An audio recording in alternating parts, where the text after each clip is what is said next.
everybody, welcome to A Dad, a Son, and a Game. And today we are going to be reviewing Survive Escape from Atlantis. Survive Escape from Atlantis comes to us from Stronghold Games. It is a 2 to 4 player game that plays in about half an hour. The recommended ages are 8 and older. But at any rate, we're going to take a look at how you play this game and what we think about it.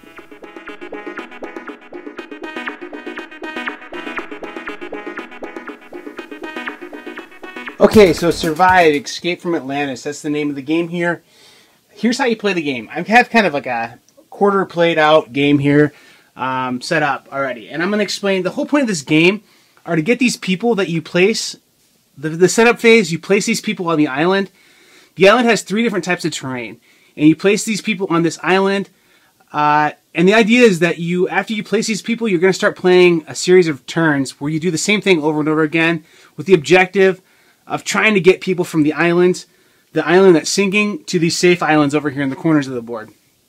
Now, how that's going to work is basically you have movement points that you're allowed to use to try and get your people either into these lifeboats, which can help move a group of people at the same rate. Actually, like you can move a lifeboat the same as you can move a single person.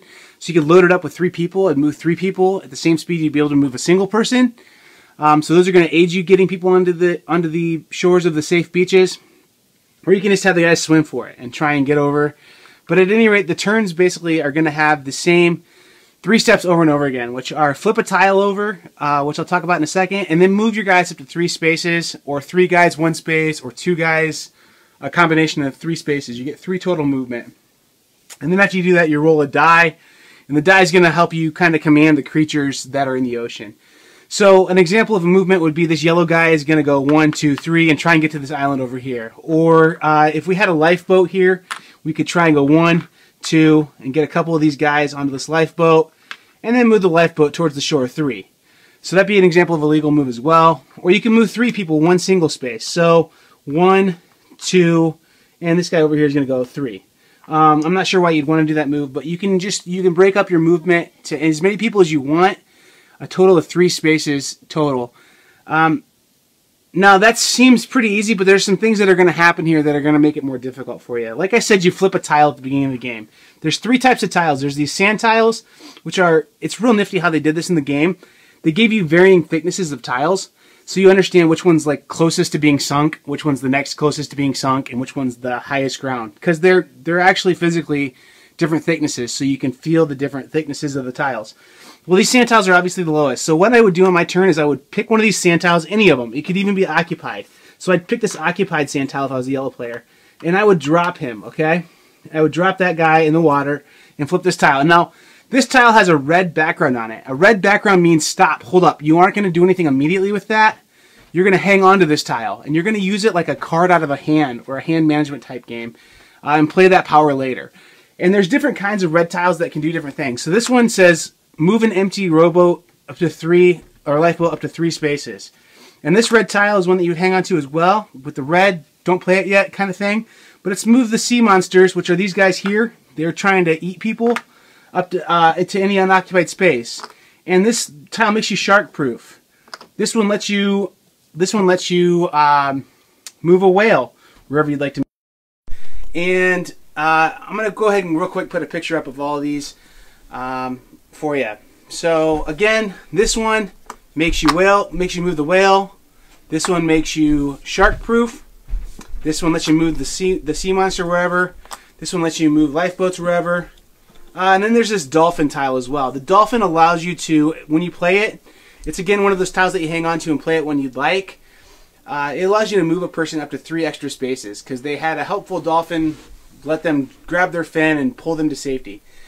So those red tiles, you can play up to 1 of those per turn. And so when you flip something over, the other option that you might have when you flip something over is have a green tile show up. Green tile means go ahead and do something right now. And the different kinds of green tiles that can happen are there's a whale. A whale means a whale tile where you flip that means a whale appears where that tile used to be at. The shark tile means a shark appears where that tile used to be at. And these set up real nice in the game to give it a 3-dimensional look, but for the sake of this video, I'm going to lay them flat so you can see them a little better. This rowboat here tile, green rowboat tile, says put a rowboat down wherever that tile was flipped at. And then there's also this whirlpool tile, which basically says this thing's sucking all the life out of this region of the ocean into it and all the surrounding tiles as well. So if it did happen to flip here, which it wouldn't because of how the rules are, but it would suck all these things around it into it and clear that little area of the board off. It would also clear this guy off too that's hanging out there. So we're trying to move these guys to the safety of land, but these guys are getting in our way and they're kind of an obstacle. And then you're also kind of seeing how the gotcha works. So if I am the yellow player and I see this guy hanging out on a tile, I'm going to flip him in the water and flip this tile over and see what it is. And this is a whirlpool, so it would suck this guy in there. And I'm trying to eliminate his people, and I'm also trying to get my guys to survive. Now, let's talk a little bit more about these creatures that are in the ocean. Whales are probably the most docile of these creatures because all they do is they're just clumsy, is the way how I think of them. So if I had a boat full of people here, I'm going to fill this lifeboat up with yellow people. The whale comes along, and he's just curious. He comes and sees this boat, and he just totally splinters the boat and tips it over. But he has no interest in killing people. So the people are still there. They just have to be boatless. So the whale goes, "Hey, fellas," tips over their boat, and these guys just kind of scream out in terror, and they hope to get to the island. They're kind of going, "Help me! Our boat's gone! We need to get to shore!" But they're still alive. So the boat thing, the whales can knock those guys over. The sharks are nowhere near as nice as the whales, because the sharks see humans in the water and they just eat them. They gobble them up. They just don't eat them. They're gone. So the yellow player would lose a person if the shark got on the same tile as him. The third kind are sea monsters, and sea monsters do a combination of the two things. Where if you have a sea monster show up on a tile, not only is the boat trash, but so are the people. So it's like a carnivorous whale. It flips over your boat and then eats your people. So this is the nastiest guy. However, there's some balancing done on this, because the way how these people move, we talked about how they appear when you flip a tile. Then there's also some sea monsters that start off the game in different predetermined locations. It's right there on the board printed. Not hard to figure out. But at any rate, you roll the die, and when you roll the die, it turns up either a whale, a sea monster, or a shark. And that's the last part of your turn. So there's 3 phases to the turn again.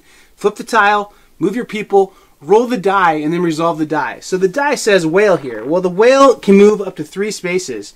And I know that because I'm looking at my little aid on this board, which is real nice that they have that there. So it says the whale moves up to 3 spaces, 1, 2, 3, and then he flips boats. And it shows me that right here. It says 3 spaces, boats. The shark side flips up. Well, it says he moves up to 2 spaces and he eats a swimmer. Sharks can't eat people off boats. And then it says sea monster. Sea monster can only move 1 spot, but he can just totally gobble stuff up. And the sea monsters are kind of guarding the shores of this game too. So we keep doing this. We keep trying to get survivors to the island.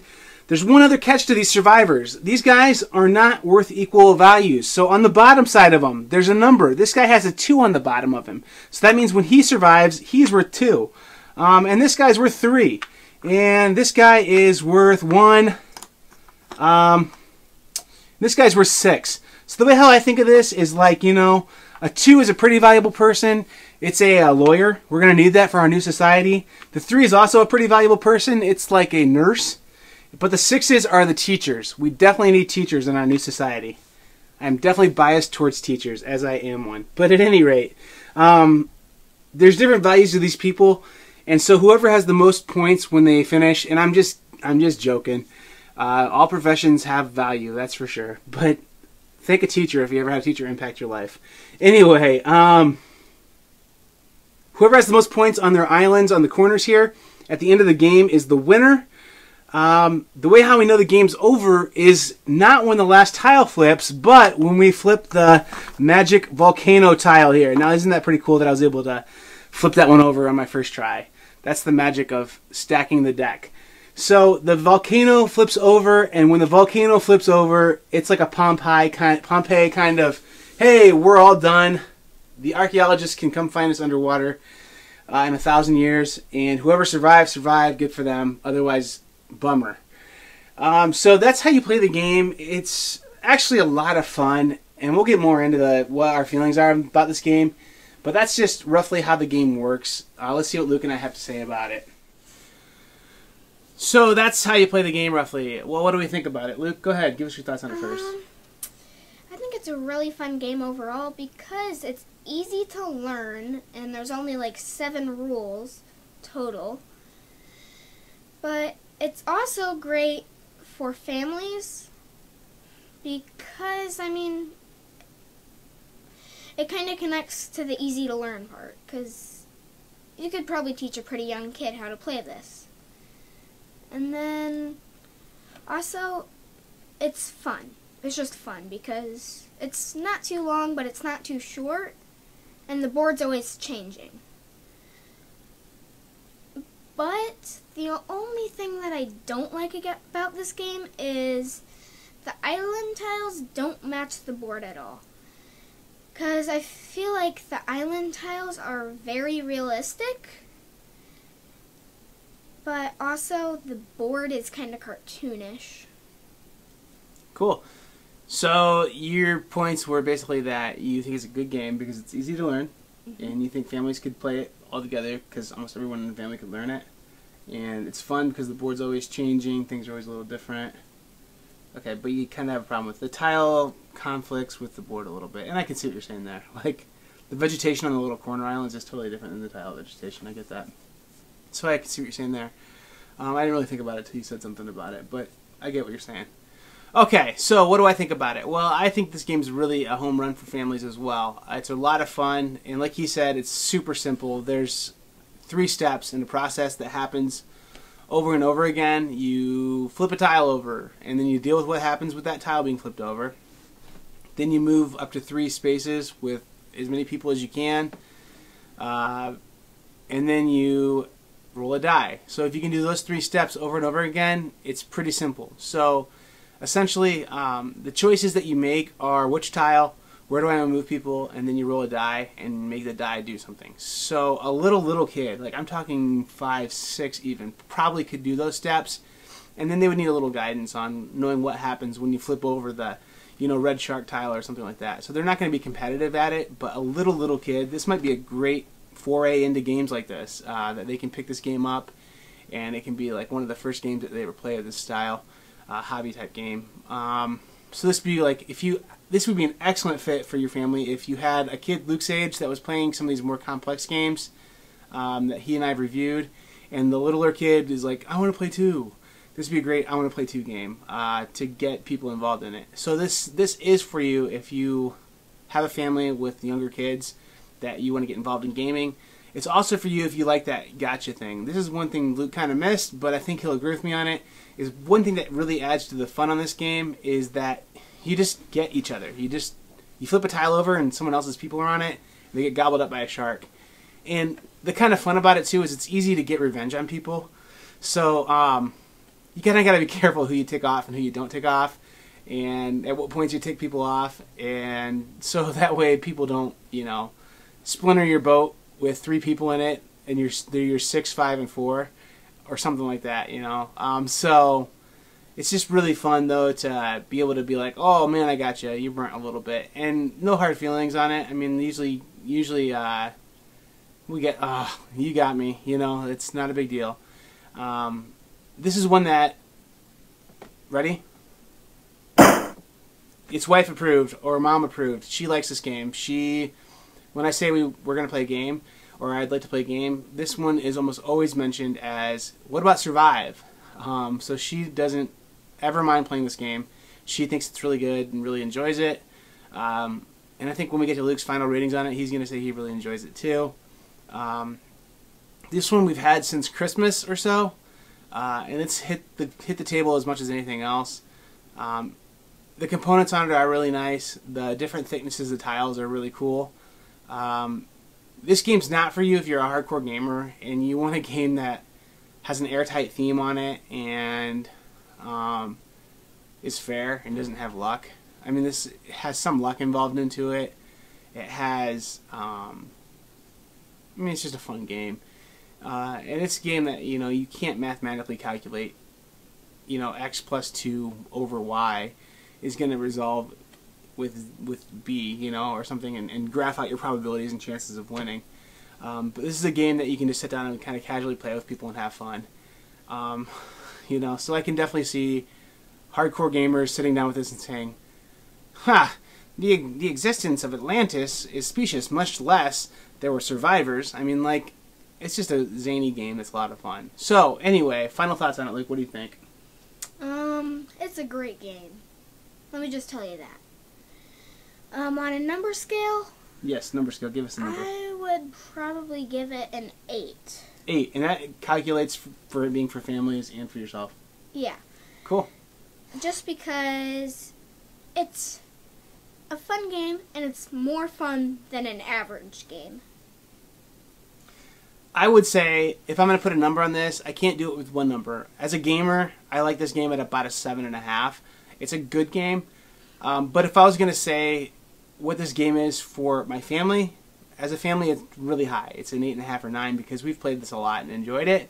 And it's something that's pretty easy to get to the table. If you have younger kids, like I said, and they're trying to get involved in gaming, they want to be like their big brother or their dad, then, or mom, this game is really good for that. You could even simplify the game even more if you had to, and get real little kids there at the table playing this game.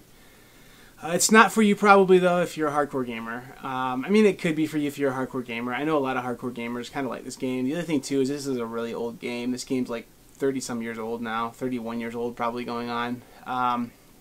So nostalgia. There's some nostalgia to this game, too. So at any rate, overall, I would say this game is for most everybody. It's really just a fun game. And I think one of my favorite parts of this game is on the box. Suspense, adventure, thrills. Does it deliver? Sometimes. One last note. We do have one of the expansions. We have the little Giant Squid expansion. And that game makes the game a lot different. And it makes it ugly in a way. It's a ton of fun playing with the Giant Squid. But I think your scores go from having like maybe 4 or 5 people survive to when you play with the Giant Squid, you might get 1 or 2 people to shore because that Giant Squid is meeple hungry and you can play real nasty with him. So at any rate, if you want to mix it up a little bit, that's another way you can go with it too. And like I said, it's expandable up to 5 or 6 players with another mini expansion. The mini expansions are really inexpensive, so they change up gameplay fairly well.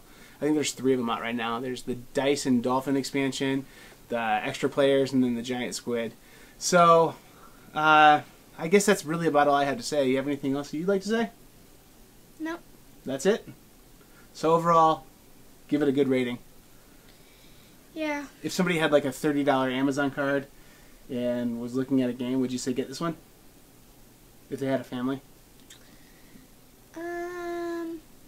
Probably if they had some money. If they already had a few, I would probably say yes. So maybe don't get this one as your first game, but if you had a couple others, yeah? Yeah. Cool. All right, so Luke says get it. If you've got a couple other games, what would you get before it? Super Engine Explorer, maybe Illustrations or something. Okay. Cool.